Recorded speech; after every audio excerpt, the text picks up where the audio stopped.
Hello guys, সবাই কেমন আছো? আশা করি সবাই ভালো আছো। তো চলে এসেছি নতুন একটা ভিডিওতে। তো দেখতে পাচ্ছ সবার ফার্স্ট থেকে নিয়ে নিয়েছি আলু। তো আলু কি রেসিপি হতে চলেছে সেটা তোমরা দেখতে থাকো, দেখতে থাকলে বুঝতে পারবে। এখানে নিয়ে নিয়েছি দেখতে পেলে পেঁয়াজ, আদা, রসুন।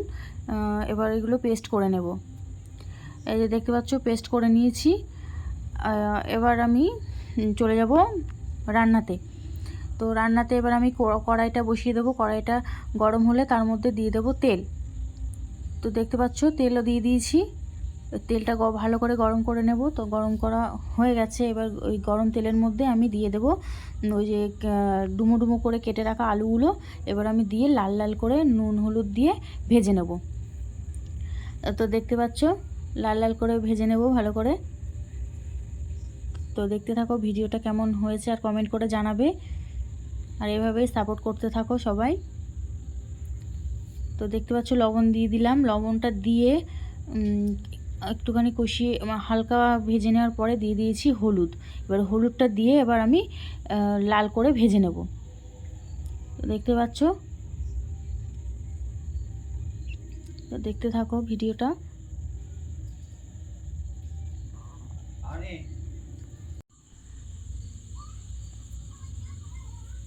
তো দেখতে পাচ্ছ ভাজাটা হয়ে গেছে। ভাজাটা এবার আমি তুলে নেব।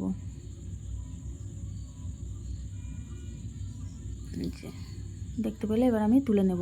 যে তুলে নিয়েছি। এবার ওই কড়াইয়ের মধ্যে আর একটু তেল দিয়ে দেবো।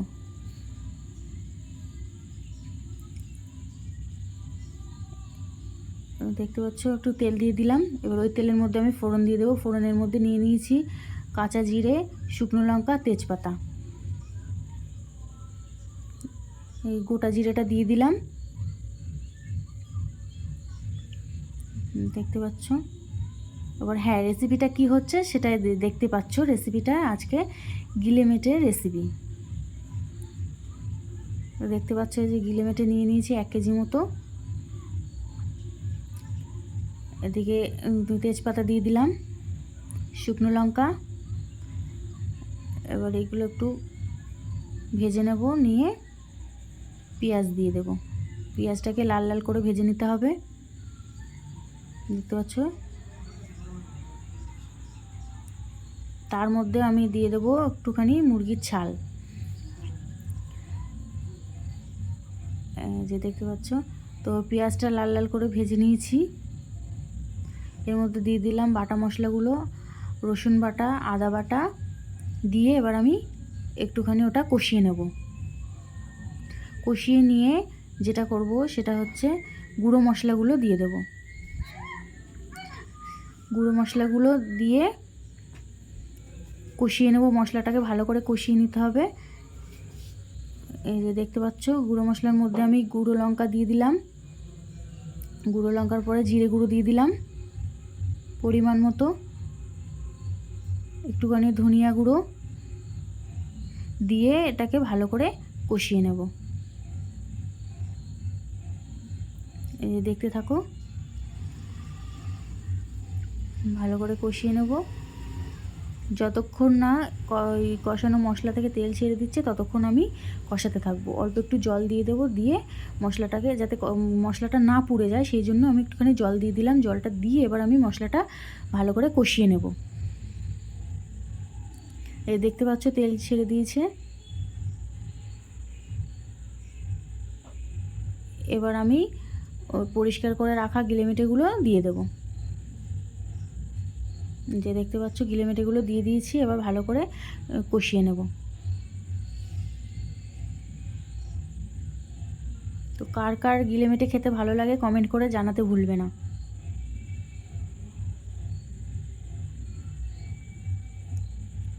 দেখতে পাচ্ছ ভালো করে কষিয়ে নিচ্ছি। একদম লাল লাল ঝোল হবে, যেটাকে বলে লাল লাল ঝাল ঝাল গিলেমেটে কষা। লবণ দিয়ে দিলাম পরিমাণ মতো। লবণ দিয়ে একটুখানি কষিয়ে নেব। আমি হলুদটা একটু পরে দেবো। হলুদটা আগে দিলে তলা ধরে যাওয়ার সম্ভাবনা থাকে, ওই জন্য আমি হলুদটা একটু পরে দেবো।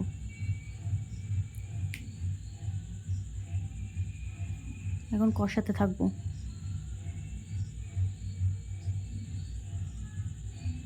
একটু কষিয়ে নেওয়ার পরে আমি ভেজে রাখা আলুটা দিয়ে দেব। এই যে দেখতে পাচ্ছ ভেজে রাখা আলুটা দিয়ে দিয়েছি। এবার দিয়ে আমি ভালো করে কষিয়ে নেব। আর যে চামড়াটা রেখেছিলাম সেটা আমি আর একটু পরে দেবো, নাহলে ওটা হচ্ছে একদম পুরো গলে যেতে পারে। ওই জন্য আমি পুরো মাংসটা কষিয়ে নেওয়ার পরে আমি দেব। এই যে হলুদ গুঁড়ো দিয়ে দিলাম।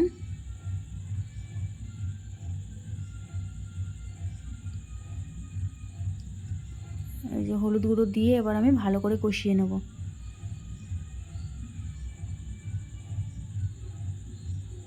ভালো করে কষাতে হবে, নাহলে গন্ধ লাগবে। এই যে দেখতে পাচ্ছ ভালো করে কষিয়ে নিয়েছি। কষিয়ে নেওয়ার পরে এবার আমি ধুয়ে রাখা ওই ছালগুলো দিয়ে দিলাম। দিয়ে এটাকে ভালো করে আবার কষিয়ে নেব। তার মধ্যে এটা কষাতে থাকুক, আমি তার মধ্যে গরম মশলাটা হচ্ছে পেস্ট করে নেব। এই যে দেখতে পাচ্ছ গরম মশলার মধ্যে নিয়েছিলাম এলাচ আর দারচিনি, ওটাকে পেস্ট করে নিয়েছি। পেস্ট করে নেওয়ার পরে এই যে দেখতে পাচ্ছ আবার এই যে কষানোটা কত দূর হয়েছে দেখতে পাচ্ছ। এই কষানোর পর আমি এবার ঝোলের জন্য জল দিয়ে দেবো। পরিমাণ মতো জল দিতে হবে।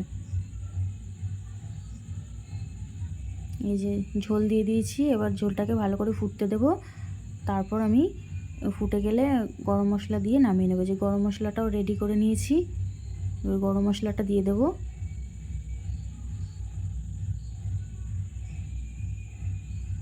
গরম মশলাটা দিয়ে এবার আমি নামিয়ে নেব। এই যে নামিয়ে নিয়েছি, দেখতে পাচ্ছ ফাইনাল লুক কেমন হয়েছে। সবাই কমেন্ট করে জানাবে আর চ্যানেলটাকে সাবস্ক্রাইব করে দেবে। তো সবাই ভালো থাকবে, ভিডিওটা কেমন হয়েছে জানাবে। টাটা।